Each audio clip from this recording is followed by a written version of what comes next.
अलग अलग शहरों में रहने वाले दो लोग थे, आरव और मीरा। उनका मिलना कभी तय नहीं था, लेकिन किस्मत ने उनके लिए एक ही किताब चुन ली थी। आरव दिल्ली के एक छोटे से कैफे में अक्सर अपनी शामें बिताया करता था। उसके लिए किताबें केवल कहानियां नहीं थी, बल्कि एक शांत साथी थी। एक दिन उसने एक पुरानी सी उपन्यास खरीदी, सफरे रूह।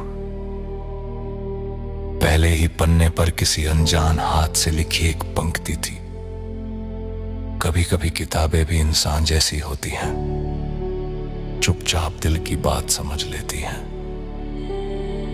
आरव मुस्कुरा उठा।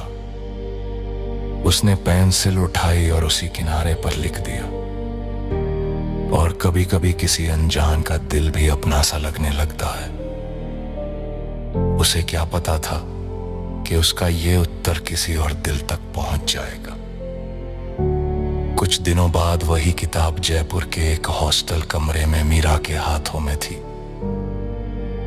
मीरा को नए शहरों से प्रेम था, लेकिन हर नया शहर उसे थोड़ा सा अकेला भी कर देता था। जब उसकी नजर किताब के किनारों पर लिखे शब्दों पर पड़ी, तो उसके मन में एक अनोखी गर्माहट भर गई। उसने लिखा, अजनबी होकर भी अगर अपनापन महसूस हो, तो शायद वही प्रेम होता है। यहीं से एक अनजाना रिश्ता शुरू हुआ, शब्दों का, खामोशी का और धीरे धीरे गहराते प्रेम का। जब आरव मुंबई गया, वही किताब उसके बैग में थी। ट्रेन की यात्रा में, खिड़की के बाहर भागते शहरों के बीच, उसने मीरा के शब्दों का उत्तर लिखा। प्रेम का नाम लेने से पहले भी हृदय उसे पहचान लेता है। हर शहर में किताब ठहरती रही और दोनों के शब्द पढ़ते गए। उदयपुर की शांत झील के किनारे मीरा ने लिखा, मैं तुम्हें नहीं जानती, फिर भी तुम्हारी लिखावट में मुझे सुकून मिलता है। आगरा में ताजमहल की छाया तले आरव ने उत्तर दिया, शायद कुछ रिश्तों को चेहरा नहीं चाहिए होता, केवल एहसास ही काफी होता है। समय के साथ उनके शब्द और गहरे होते गए। अब केवल विचार नहीं, इच्छाएं भी लिखी जाने लगी थीं। मीरा ने लिखा, कभी कभी डर लगता है अगर तुम मुझे पसंद ना आए तो।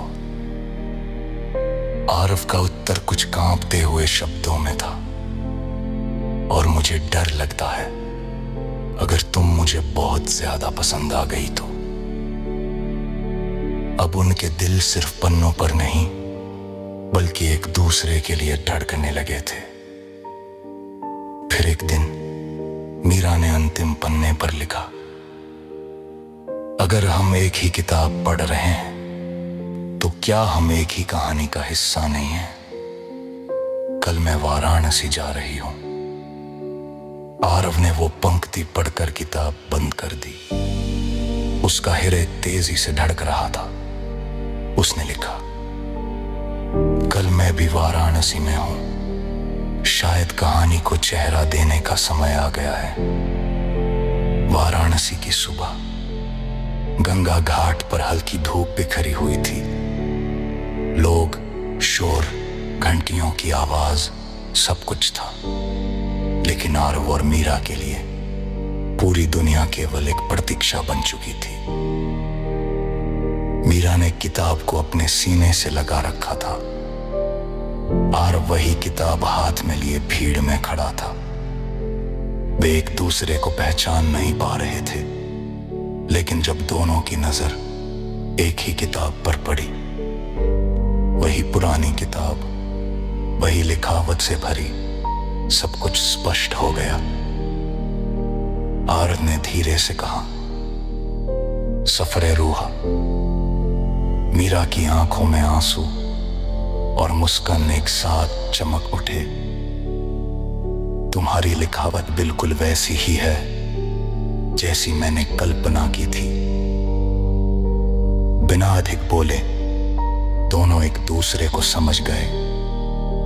शब्दों की यात्रा अब नजरों में उतर चुकी थी। जो प्रेम कभी किताब के किनारों पर लिखा गया था, वो अब दिल के हर कोने में बस चुका था। गंगा की लहरों के साथ उनकी कहानी आगे बढ़ने लगी।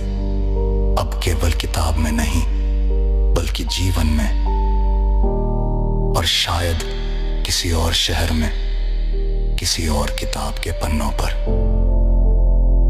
प्रेम अपनी अगली कहानी लिखने के लिए फिर से तैयार था।